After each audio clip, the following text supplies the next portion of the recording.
What makes sense in life seems to change all the time. Some people find meaning in the relationships they build, others in the things they create, and some in trying new things and constantly reinventing themselves. For me, I'm still figuring it out. Right now, I'm just collecting little moments that feel special. A deep conversation that sticks with me, a photo that captures something beautiful, or even just wandering through a new part of the city and soaking it all in. Maybe life isn't about finding one big answer. Maybe it's about enjoying the small things that feel right in the moment. For now, I'm okay with not knowing exactly where I'm going. I'm trusting those things will make sense in their own time.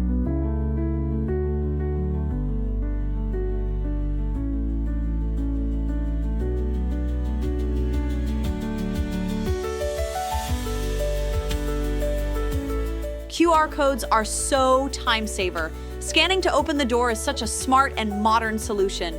Should get the card from upstairs though. The last thing I want is to be locked out and sleeping by the door just because phone is out of charge. I have seen pictures of the place and it should be bright and cozy. The host has been incredibly polite, providing clear instructions about the apartment and even sharing useful information about the neighborhood. I really liked my choice. Looks very comfortable and bright. The building has such a nice backyard. I've been told that neighbors like to gather there and chat, which sounds like a great way to meet people. Since many of us are short-term tenants, it could be fun to exchange stories about what brought us here and hear their impressions of the neighborhood from a newcomer's perspective. I'll need to get some warmer clothes, since it made more sense to donate mine than lug them all the way from Tibidabo. I ended up stuck there for 2 weeks after breaking my leg while hiking. Most of my time was spent sitting by the gorgeous lake. Very secluded, surrounded by tall trees. Nice, quiet place to be alone. I could not move around much, and going into the city wasn't an option anyways. I mean, what's the point of being out if I can't show my beautiful leg? Those quiet moments forced me to be with myself, to think, and ultimately decide which direction I wanted to move. That's why traveling to Eastern Asia was such a turning point. It helped me rebuild my confidence, discover parts of myself I'd ignored, and find new life goals when I was feeling lost. It was challenging, but absolutely worth it. I remember feeling slightly depressed during that period. I didn't want to go back, but the thought of being single was overwhelming. To be honest, the nightlife of a city is pretty important to me, especially since I'm single. Staying home alone all the time just doesn't cut it. When you live in one place for a while and build a circle of new friends, it becomes much easier to avoid feeling bored. I use apps and attend events to connect with like-minded people, which has been a great way to meet others who share my interests.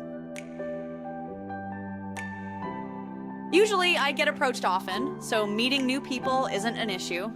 Of course, there are moments when I'd rather not be disturbed and just want some alone time, but those interactions do help boost my confidence, so I don't mind it most of the time. Kitchen is so nice and the sunlight streaming in.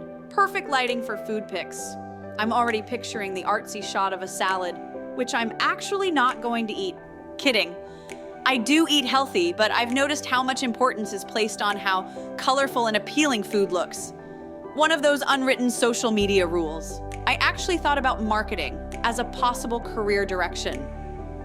Over the years, I've picked up a lot about self-promotion, so I feel like I could apply those skills on a new level. It might be worth exploring opportunities in this field, especially since creativity and presentation have become such powerful tools in the digital age. Now that I'm unpacked, I will take a shower and put on something fresh. Let's meet downstairs in half an hour. We can take a walk and grab some pizza because honestly, what says new beginnings better than melted cheese and carbs? Sorry, made you wait a little. I guess being late is just part of who I am.